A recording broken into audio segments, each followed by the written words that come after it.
Hello everybody and welcome to NASCAR Heat Evolution. Back to our career mode, race 16 of the 2017 NASCAR season. Today we are in wine country, Sonoma, California, for today's running of the Toyota Save Mart 350. The first road course experience on the schedule. You see in the points we run 9th in the point standings.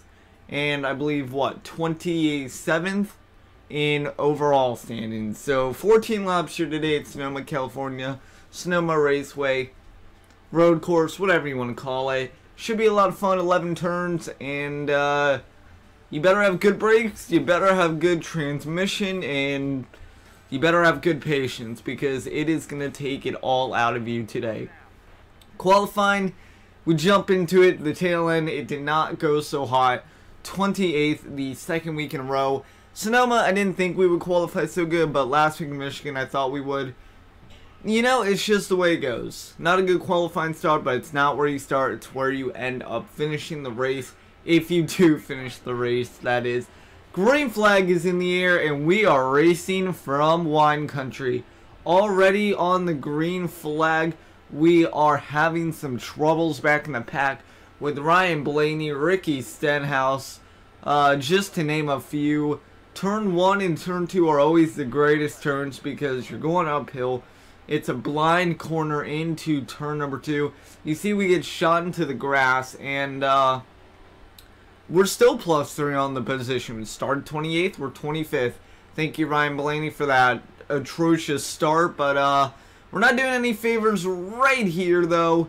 We accelerated just a little too much, and yeah, from 25th to 38th, you might as well say last. But again, Sonoma, 11 turns, 14 laps, takes over a minute per lap, so you have a lot of time to make up track position. Right here, we're going to follow Matt DiBenedetto inside lane here, and actually that's Ryan Cindric, or Austin Cindric, I believe. Sorry, DiBenedetto, that's a name in itself. But we're gonna follow really the inside lane all the way through the S's here. You don't want to over throttle it because you will spin out a lot, and well, one car wrecks here at a road course, that doesn't bring out a caution.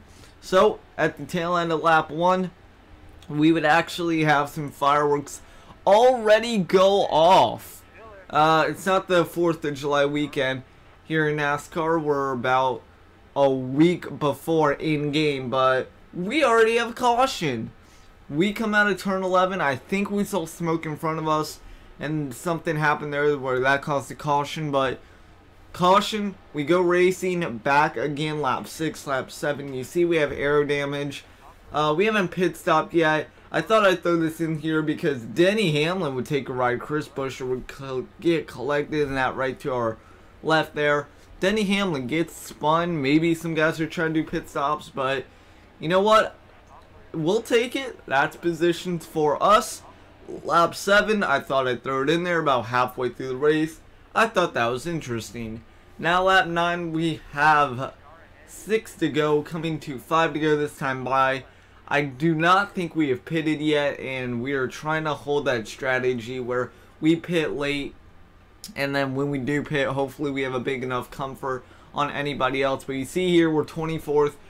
Before we cross the start finish, we gain 8 spots into 16th.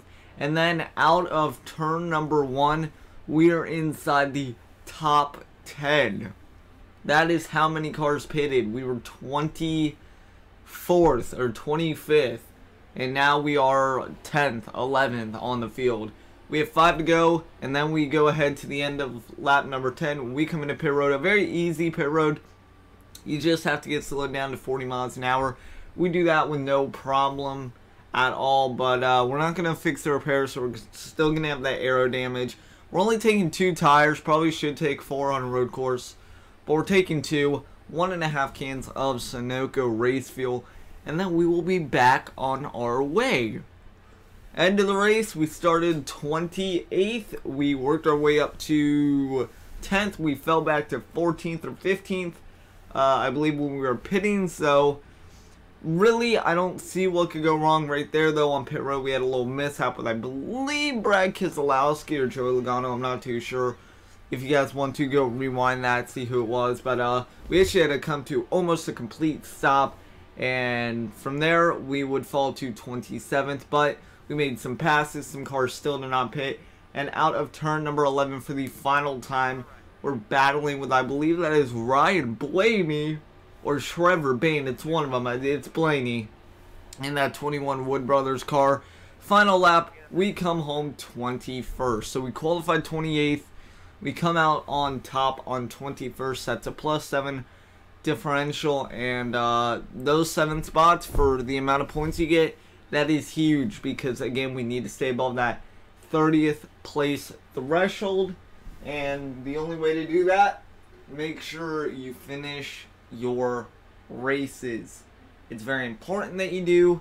So we did good. We battled from 28th all the way up to 10th, and we come home 21st. Jimmy Johnson is your race winner. That is his 3rd race win of the year. Joe Logano still leads all drivers on here with 4 wins. So it's a Penske Hendrick 1-2, and it probably will be all the way into the chase, but we are over halfway to the chase for the Sprint Cup. Right now we are sitting pretty, and since Jimmy Johnson did win, it is not a new winner, so we still retain 9th in the points because we are the 9th different driver to win a race. Most laps led and fastest lap go to Joey Logano. On the move goes to Eric Almirola. Started 22nd, finished 8th, and tough break goes to Casey Kane. Started 15th, finished 40th. Maybe that was the first caution we saw because we don't know what happened. Remember, guys, that was Sonoma Raceway. Next week, the Coke 0400 from Daytona International Speedway in Daytona Beach, Florida. We sit 9th in the standings. We'll see you from Daytona Beach. Take care, everyone. Should be a fun 4th of July weekend there.